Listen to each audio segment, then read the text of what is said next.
Hey guys, what is up? It is Jimmy here. Today I have a new game for you guys. This is the Lego Remington 870. So this is a shotgun that I've wanted to make for a super long time. I just have not been able to get it right, ever. I've tried to make this so many times, and this is the first time I've actually succeeded. So, let's go over it. So here's the wooden rifle stock. It is a little bit too oversized because I wanted to make sure that it was big enough, and it ended up being a bit too large, but it's got slopes on the bottom, slopes on the top, and a pretty comfortable grip area. So it's not too big, as you can tell, but it is a little bit too big. So I've used a ton of slopes on the whole stock, and it did actually turn out really well. I ran out of slopes going to the top here though, as you can see by these slanted bow pieces. We have the trigger and the trigger guard. Not too much movement on the trigger, but it is a shotgun trigger, so it doesn't really need too much movement. There's no safety because I couldn't fit it in there. It just would not look right if I tried to shove a safety, because I would lose the slope and it would be very exposed. So yeah, that kind of sucks, but it is what it is. We have the loading port here. Of course, we have the same mechanism as always in there. So we can take a shell and put it in there. So you just load it like a real shotgun. It can actually fit 4 shotgun shells in the tube, but I only have 1, so that'll have to work.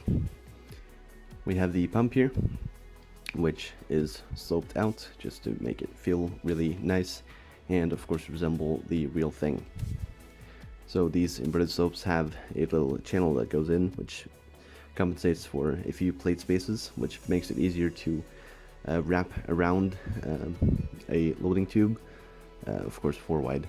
So we have a few slopes here just to kind of create the shape, and here we have the bar that connects to the bolt, which we can see on this side. So there's the ejection port. Opens up, of course.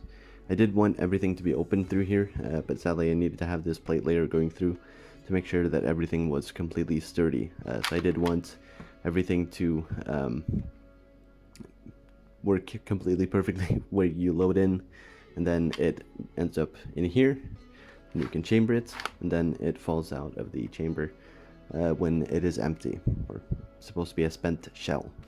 But sadly that didn't work out because I didn't want to make this too tall, and I think it's just about a little bit too tall right now. But yeah, it did turn out as I wanted, so I'm fine with it. The loading tube itself is not too detailed, it just has this kind of end cap piece. So yeah, it's not really visible when you look at it in first person. We have the barrel, which is super long. It is a super long railed barrel. I did set up a vote if I was supposed to make the old style or the new style, and I saw a bit more for the old style, and also it is the one that I wanted to make just because it is a bit bigger than the normal one. So yeah, you may have seen it eject in the intro. It doesn't always eject because it's not really supposed to eject. For some reason it does that.